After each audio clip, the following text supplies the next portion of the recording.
मित्रांनो, तुमचं पुन्हा एकदा सुमिरित मराठी ह्या यूट्यूब चॅनेलवर स्वागत आहे. आजची कथा सुरू करण्यापूर्वी जर कोणी ह्या चॅनेलवर पहिल्यांदाच आले असाल आणि अजूनही सबस्क्राईब केले नसेल तर नक्की सबस्क्राईब करा. धन्यवाद. दिवस ठरलेला. सकाळची 9ची वेळही ठरलेली. तरीही काकासाहेबांची अँबॅसेडर मोठ्या कमानीतून आत शिरली. आवारातील बारीक वाळूवरून विशिष्ट आवाज करत पोर्चपाशी थांबली. तेव्हा सरंजामे विलात एकदम गडबड उडाली. शोफरने घाईने जागेवरून उतरून मागे जाऊन गाडीचं दार उघडलं. गाडीतून गोरी पान पावलं बाहेर आली. त्या पावलांवर मरून रंगाची एक अंगठ्याची शप्पल शोभून दिसत होती. काकासाहेब तलम रेशीम काठी धोतर सावरत उतरले. कोशाचा झब्बा त्यांच्या मर्दानी रुबाबात भर टाकत होता. तुकतुकीत कांती असलेला रेखीव सस्मित चेहरा, रुपेरी होऊ लागलेले घनदाट केस, अनामिकेतल्या मार्क्विस डायमंडशी स्पर्धा करणारी डोळ्यांतील भेदक प्रखर तेजस्वी चमक, 50शी उलटली तरी काकासाहेबांचे उमदे व्यक्तिमत्व पाहणाऱ्याची नजर खिळवून ठेवत होते. मोठे मोठे गुळगुळीत खांब असलेल्या पोर्चमधून काकासाहेब पुढे निघाले. ओळीने ठेवलेल्या गुलाबाच्या कुंड्यांकडे पाहत पाहत पावलं टाकताना ते मध्येच थबकले. केशरी रंगाची टपोरी कळी काकासाहेबांनी खुडून घेतली. बलरामने त्यांचं सामान आत आणून त्यांच्या खोलीत नेऊन ठेवलं. काकासाहेब सोफ्यावरती रेलले. राधाबाई सामोरे आल्या. त्यांच्या मागोमाग येऊन चहाचा ट्रे ठेवून सरूबाई आत गेली. काकासाहेब पत्नीकडे पाहत सौम्य हसले. सगळं ठीकठाक? अगदीच. आपला दौरा कसा झाला? नंदूला भेटलात ना? अहो, लेकाला भेटणं हे पहिलं काम. छान रुळलाय पुण्यात. दिवाळीला येईन म्हणतोय. अरे हा, गीता बेटी कुठाय? नंदूनं पुस्तकं दिलेत तिच्यासाठी. ती असेल निर्मलशी खेळत मागील दारी. सांगते बोलवायला. तेवढ्यात गीता आतून धावतच आली. काका, असं म्हणत काकासाहेबांना चिकटून बसली. अगं अगं दांडगोबा, लहान का आहेस आता एवढं धावा पळायला? असू दे हो. 11-12 वर्षांची म्हणजे काय मोठी झाली का एकदम? काकासाहेबांनी काढून दिलेली, नंदूदादाने पाठवलेली पुस्तकं पाहताच गीता हरखून गेली. निर्मलला पुस्तकं दाखवायला धावत निघून गेली. बरं का, स्वयंपाकीन बाईंची मुलगी असली तरी निर्मल गीताच्या बरोबरीचीच म्हणायची. तिला सुद्धा एखादं पुस्तक आणायला सांगते मी बलरामला. ते पहा बुवा तुम्ही. चहा पानानंतर स्नान उरकते ना उरकते तो काकासाहेबांकडे चाहत्यांचा राबता सुरू झाला. मग चांगला 1.5-2 तास हास्य विनोद गप्पा. मध्येच एकदा काकासाहेबांनी आत निरोप पाठवला. जहागीरदार जेवायला थांबणार आहेत म्हणून. सरंजामे कुटुंब नागपुरातील पहिल्या दर्जाच्या रईस कुटुंबातील एक होतं. पिढीजात सावकारी, भरपूर जमीन जुमला. खुद्द नागपुरात काही बंगले आणि चाळी होत्या. उमरेडच्या शेतात कौलारू घर होतं. थंड हवेच्या ठिकाणी गैरसोय होऊ नये म्हणून चिखलदऱ्याला बंगला होता. एवढेच नव्हे तर काकासाहेबांच्या धार्मिक वृत्तीच्या आजोबांनी हरिद्वारला सुद्धा 3 खोल्यांचं एक छोटंसं घर घेऊन ठेवलं होतं. सरंजामे परिवारातील तसेच त्यांच्या परिचयातील अनेक भाविकांनी यात्रेला गेल्यावर त्या घराचा लाभ घेतला होता. खुद्द काकासाहेब उत्तम वक्ते होते. पेशवेकालीन इतिहास हा त्यांचा आवडता विषय. अनेक शहरांतून त्यांना बोलावून यायचं. वसंत व्याख्यानमाला, हेमंत व्याख्यानमाला, नवरात्र, कुठल्या तरी शैक्षणिक संस्थेचं वार्षिक स्नेहसंमेलन, एक ना अनेक प्रसंगी काकासाहेबांना सन्मानाने आग्रहाचं निमंत्रण जायचं. त्यांचं अभ्यासपूर्ण ओघवतं नर्म विनोदी, सध्या हा परिस्थितीचं संदर्भ देत केलेलं खेळकर शैलीतलं व्याख्यान ऐकणं ही श्रोत्यांना तृप्त करणारी मेजवानीच जणू. काकासाहेबांचा व्यासंग दांडगा होता. आपल्या विषयाबाबतची त्यांची निष्ठा निर्विवाद होती. त्यापायी त्यांनी अथक कष्ट घेतले होते. असंख्य संदर्भ ग्रंथांचं वाचन, नवी काही माहिती मिळण्याचा सुगावा लागताच त्या ठिकाणी घेतलेली धाव, काकासाहेबांना मिळणारा सन्मान हा त्यांच्या परिश्रमांचा परिपाक होता. इतिहास संशोधन मंडळात याच कारणाने त्यांना प्रमुख स्थान होतं.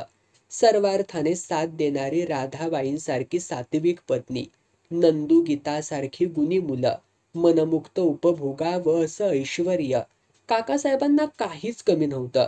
सर्व सुखसोयी, जगी सर्व सुखी म्हणता येईल असा अभावानेच आढळणारा हा पुरुषोत्तम होता. स्वयंपाकघरात काकासाहेबांच्या आवडीचे पदार्थ तयार होत होते. वर्षानुवर्षे त्या घरी काम करणारा महाराज मोतीराम उत्कृष्ट स्वयंपाकी होता. खारे गोडे असंख्य नवे जुने खाद्यपदार्थ बनवण्यात मोतीरामाचा हातखंडा होता. सरंजामे कुटुंबातील कुळाचाराचे वेळी शेकडोंची पंगत असायची. एखादा मदतनीस घेऊन ते काम मोतीराम व्यवस्थित पार पाडायचा. काकासाहेबांचा स्वयंपाकाच्या बाबतीतला चोखंदळपणा आणि त्यांना समाधान झाल्यावरती मिळणारी प्रशंसा मोतीरामच्या परिचयाची होती. त्या प्रशंसेची तो वाटच पाहत असायचा. तयार झालेल्या स्वयंपाकाची राधाबाईंनी पाहणी केली. त्यांचं समाधान झाल्यावर राधाबाई दिवाणखान्याकडे वळल्या. दारावरचा रॉयल ब्लू रंगाचा रेशमी सुळसुळीत पडदा पंख्याच्या वाऱ्याने मंदपणे हलत होता. पडद्याच्या छोट्या छोट्या पितळी घंटा किणकिणत होत्या. राधाबाईंनी पडदा बाजूला सारण्यासाठी हात पुढे केला. दिवाणखान्यातून जहागीरदारांचा आवाज कानी आला. का कोण जाणे, राधाबाईंना ते बोलणं गुपित असावं असं वाटलं. अभावितपणे त्या जागीच थबकल्या. जहागीरदारांचा आवाज जात्याच मोठा. शब्द स्पष्टपणे राधाबाईंनी ऐकले. तुम्ही बाकी बाजीराव मस्तानीवरती फार छान अधिकारवाणीनं बोलता काकासाहेब. विशेषतः जे ते वाक्य आहे ना, पराक्रमी पुरुषांची त्याचप्रमाणे प्रतिभावंतांची त्याच्या कार्यात जी बौद्धिक झीज होते ती भरून काढण्यासाठी त्यांना मन रमेल अशी एक सोबत हवी असते. मग ती लौकिक अर्थाने सामाजिक नीतिमूल्यांच्या विरोधात जाणारी असली तरी क्षम्य समजायला पाहिजे. वा, लाजवाब आहे तुमचं ते वक्तव्य. अरे तुम्ही तर तोंडपाठच केलंय हे वाक्य. काकासाहेब हसले. आणि हे तुमचं नुसतं विधान नव्हे, तो तुमचा स्वानुभवही आहे काकासाहेब. कसं? काकासाहेबांनी बस बस म्हणताच दिवाणखान्यात त्या दोघांचा हास्य कल्लोळ उठला. दुसरी गोष्ट काकासाहेब अशी आहे की तुमच्यासारख्या प्रतिष्ठितांच्या कशाही वागण्याकडे समाज डोळेझाकही करतो, हो की नाही? आणखी काही अप्रिय कानांवरती येण्याआधी राधाबाई पुढे झाल्या. वाढायचंय ना? हो तर, असं म्हणत दोघे उठून हात धुवून आत वळले. स्वयंपाकघरा शेजारच्या खोलीत पानं मांडली होती. पेशवाई थाट, बसायला, टेकायला आणि ताटाखालीही लाल चुटूक रंगाचे पाट. त्या पाटांच्या चारी टोकांना ठोकलेल्या चांदीच्या फुल्या, ताटं, वाट्या, तांब्या, भांडी सगळं चांदीचं. ताटा शेजारी सुगंधी वलय सोडणारी चंदनी उदबत्ती. ताटातल्या निदान 4 वाट्यांपैकी एकीमध्ये काकासाहेबांसाठी मुद्दाम विरजलेलं मलईदार घट्ट दही, शिवाय खीर, पातळ भाजी, वरण असं काहीतरी. डावीकडे चटणी, कोशिंबीर, लोणचं, भाज्या 2-3 प्रकारच्या. जेवण स्वस्तपणे आस्वाद घेत प्रसन्न वृत्तीनं व्हायचं. काकासाहेबांशेजारी जहागीरदार पानावरती बसले. ताटाभोवती पाणी फिरवून काकासाहेबांनी हात जोडले. करा सुरुवात, असं म्हणत त्यांनी वाफाळणारे पदार्थ पाहून घेतले. थोडा वेळ चव घेण्यात स्तब्धतेत गेला. मग गप्पा सुरू झाल्या. वा वा, सोलकढी करावी तुमच्या मोतीरामनंच. पाटवड्याही झक्क जमल्यात हा, असेही शेरे उमटले. जेवण संपल्यावर काकासाहेबांनी उजवा हात ताटाशी मग छातीशी नेला. अन्नदात्री सुखी भव, असं म्हणत त्यांनी राधाबाईंकडं पाहिलं. हात धुवून दोघे पुन्हा दिवाणखान्यात गेले. चांदीच्या छोट्या तबकात त्रयोदशगुणी विडे तयारच होते. विड्याच्या रंगात गप्पा आणखीनच रंगल्या असत्या, पण जहागीरदार उठलेच. मला आता रजा द्या काकासाहेब, महत्वाचं काम आहे, असं त्यांनी म्हणताच काकासाहेबांनी जास्त आग्रहच केला नाही. जहागीरदारांची पाठ वळताच ते त्यांच्या खोलीत शिरले. मंद प्रकाश, प्रशस्त लाकडी पलंगावरची गुबगुबीत मऊ गादी, हिमशुभ्र रेशमी चादर, सावरीच्या कापसाच्या उशा, खिडकीवरती सोडलेल्या वाळ्याच्या पडद्यावरती नुकत्याच मारलेल्या पाण्याने आलेली खोलीभर हवी हवीशी सुगंधी शीतलता, खुंट्यावरती टांगलेल्या मोगऱ्याच्या माळांचा मादक सुवास, गेल्या काही दिवसांच्या दौऱ्यात बदललेल्या दिनक्रमाने शिनलेले काकासाहेब क्षणामध्ये निद्राधीन झाले. किती वेळ गेला ते त्यांचं त्यांना सुद्धा कळलं नाही. जाग आली ती मंजू हसण्याने. काकासाहेबांनी मान उंचावून पाहिलं.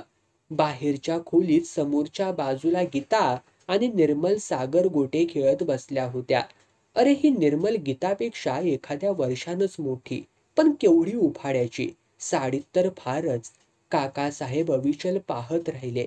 समोरासमोर बसलेल्या त्या दोघींनी उजवा पाय लांब पसरला होता, डावा पाय दुमडलेला होता. निर्मलचा तो नितळ गोरा गोरा पाय, घाटदार पोटऱ्या, साडीने झाकलेल्या असूनही जाणवणाऱ्या प्रमाणबद्ध मांड्या. काकासाहेबांची नजर तिथेच घुटमळू लागली, मग निर्मलच्या शरीराला गोंजारू लागली. त्यांचं कल्पनाचित्र बेफाम झालं. हृदयाचे वाढलेले ठोके, हाताचा कंप, अवघ्या अस्तित्वातून दौडणारा अनावर आवेग. स्वतःवरती काबू ठेवायला हवा, ठेवायलाच हवा, असं आपल्या मनाला बजावत असतानाच ससाण्याने अगतिक पिलावरती झडप घातली. हतबुद्ध होऊन जागीच खिळून राहिलेली गीता आई आई ग असा आक्रोश करत धावतच सुटली. स्वयंपाकघरात गड्या मोलकरणींची पाने तयार होत होती. राधाबाई त्यावरती नजर ठेवत होत्या. सरूबाई, बलराम बग्ग कुठाय? माळी बुवांनाही बोलाव. रोजच्या रोज बोलावणे लागतात की काय यांना? आई, काय ग बेटा, इकडे ये. थांब जरा काशीबाई, तुझा ताप गेला ना? आज तू पोळी खाणार आहेस का, की आजच्या दिवस दूधभातच? राधाबाईंची चौकशी. आई, गीताने त्यांचा हात ओढला. 11-12 वर्षांच्या त्या पोरीला जे घडलं ते सर्वांसमक्ष सांगू नये एवढा पोच होता. काय? इकडे ये आई, बाजूला. कमाले बाई, अगं काय झालं एवढं सांग ना. राधाबाई गीतासह कोठीच्या खोलीत गेल्या. हा सांग. गीताने घाबऱ्या नजरेने आजूबाजूला, मग आईकडे पाहिलं. आई, आई, काकांनी निर्मलला उचलली. असं? पडली की काय आंब्याच्या झाडावरून? लागलंय का तिला खूप? अगं नाही ग आई, पडली बिडली नाही. आम्ही दोघी सागर गोटे खेळत बसलो होतो तर काका एकदम आतून आले आणि निर्मलला उचलून घेऊन त्यांच्या खोलीत गेले. राधाबाईंच्या मर्मस्थानी जणू कोणी प्रहारच केला. त्या तशाच पळत काकासाहेबांच्या खोलीशी गेल्या. बंद दारावरती त्या थाप मारणार, तोच दार उघडून काकासाहेब बाहेर आले. खालमानेने त्वरेने निघून गेले. आईच्या मागोमाग गीताही खोलीत शिरली. त्या अश्राप पोरीला काहीतरी विपरीत घडलंय एवढंच काही जाणवत होतं. राधाबाईंनी बंद केलेल्या दाराला पाठ टेकून क्षणभर गीताला कवटाळून धरलं. अश्रू आवरणं भागच होतं. धास्तावत घाईने त्या पुढे झाल्या. थंड खोलीतल्या मंद प्रकाशात निर्मल पलंगावरती अस्ताव्यस्त पडली होती. तिचा तो निश्चल देह, मिटलेले डोळे. राधाबाईंना क्षणभर भयंकर भीती वाटली. त्यांनी निर्मल, निर्मल हाक मारली. काही न सुचून त्या नुसत्या पाहतच राहिल्या. मग जवळच्या स्टुलावरच्या तांब्यातलं पाणी त्यांनी निर्मलच्या तोंडावरती मारलं. 2 वेळा शिपका मारल्यावर ती अस्फुट कणली. राधाबाईंचा जीव भांड्यात पडला. त्यांनी निर्मलकडे नीट पाहिलं. तिच्या साडीच्या निऱ्या सुटून पलंगावरून खाली लोंबत होत्या. निर्मलने त्यांच्यावरती नजर रोखली. ती एखाद्या अनोळखी व्यक्तीकडे पाहावं त्या प्रकारे. लगेचच भानावर येऊन ती जागची उठली. उठली नाहीच, उठण्यापूर्वीच आई ग असं म्हणत जागीच कोसळली. तिच्या सर्वांगातून असह्य कळा येत असणार. ध्यानीमनी नसताना झालेला हल्ला. बिचारीची दातखिळच बसली असणार म्हणूनच ती ओरडली नसणार. राधाबाई शरमेने चूर चूर झाल्या. भावनांचा कल्लोळ कसा आवरावा ते त्यांचं त्यांनाच कळेना. गंगाबाई काम आवरल्यामुळे मागच्या बाजूच्या सर्वंट्स क्वार्टर्स मधील डबल रूम मध्ये आराम करत असणार. महाराज मोतीरामच्या हाताखाली म्हटलं तरी त्यांनाही बरंच काम पडतं. निर्मल गीताशी खेळते आहे अशी गंगाबाईंची खात्री असणार. त्यांना झाला प्रकार कोणत्या तोंडाने सांगणार, कोणत्या शब्दात सांगणार? आपली काहीही चूक नसताना का म्हणून असं अपराधी वाटतंय? चूक नसताना, आपली चूक नाही, काहीही काकासाहेबांना आपण बांधून ठेवू शकलो नाही ही आपली नालायकी नाही. आपण काकासाहेबांना काय कमी केलं? प्रत्येक बाबतीतली त्यांची आवड सांभाळली.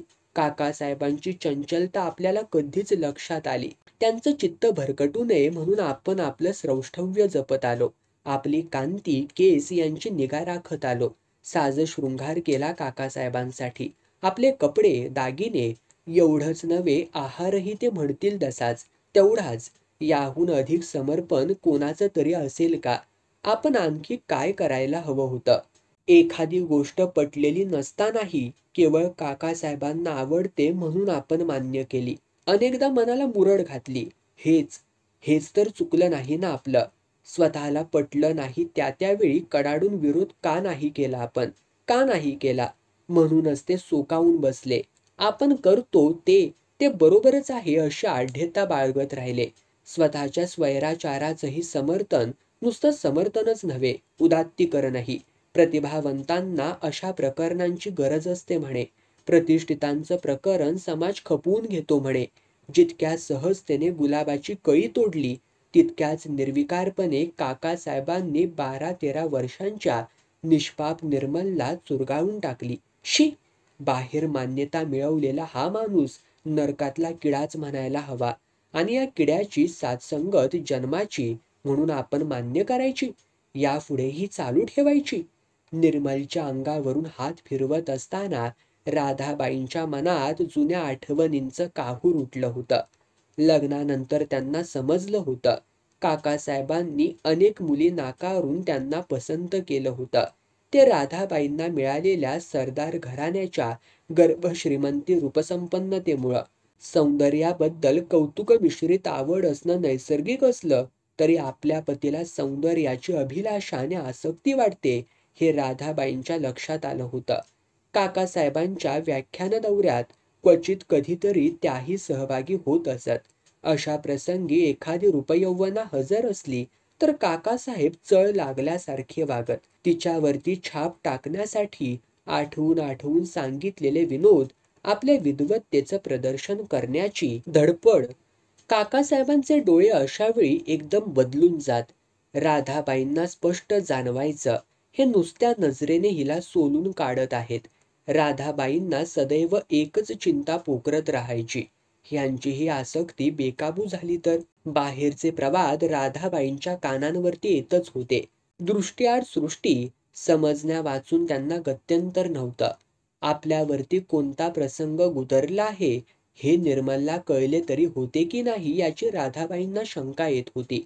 कळलं असण्याची शक्यता कमीच होती. याचे परिणाम काय होतील? गंगाबाईंची प्रतिक्रिया काय असणार? काकासाहेबांच्या दृष्टीने काही मिनिटांचा ठरलेला हा खेळ, यातून निष्पन्न काय होईल? कसं निपटायचं हे सगळं? राधाबाईंना भ्रमल्यासारखं वाटत होतं. त्या संध्याकाळभर काकासाहेब घरात आलेच नाहीत. मागील दारच्या बागेत लता मंडप केला होता, तिथे ते असणार हे राधाबाईंनी ओळखलं. रात्रीच्या जेवणासाठी गीता बोलवायला गेली तेव्हा काकासाहेब पानावरती बसले खरे, पण गप्पच होते. राधाबाई सर्व कामांवरची देखरेख आटपून खोलीत गेल्या. चटई अंथरून जमिनीवरती झोपल्या. त्यांच्याशी एका शब्दाने बोलण्याची काकासाहेबांची हिंमतच झाली नाही. या साध्वीने इतकी वर्ष आपल्याला सांभाळून घेतलं, हीच खरी म्हणजे हिची थोरवी. आता ती देईल ती शिक्षा मुकाट्याने भोगायची. तशी ती क्षमाशील आहे. क्षमाशील. दुसराही दिवस तसाच. सतत हसत बोलत राहणाऱ्या राधेचं ते अलिप्त रूप पाहणं काकासाहेबांना असह्य झालं. सांजवात लावून देवाला नमस्कार करून राधाबाई उभ्या झाल्या. त्या मागे वळणार तोच काकासाहेबांचा हात त्यांच्या खांद्यावरती पडला. विजेचा जबरदस्त धक्का बसल्यासारख्या राधाबाई इतक्या ताडकन मागे सरकल्या की भिंतीवरतीच आदळल्या. त्यांच्या नजरेतील अंगार सर्वांगी सोसताना काकासाहेबांना बोबडीच वळल्यासारखं वाटलं. तू माझी कमजोरी जाणतेस राधा. हे वाक्य आयुष्यात प्रथमच पाठ करावं लागलेलं. ते शब्द त्यांच्या ओठांतच अडकले. घाटाच्या पायऱ्या चढून राधाबाई वर आल्या. संथ गतीने घराकडे चालू लागल्या. त्या ठरलेल्या वेळी ठरलेली माणसं वाटेत भेटत होती. सस्मित अभिवादनासाठी मान वाकवली जात होती.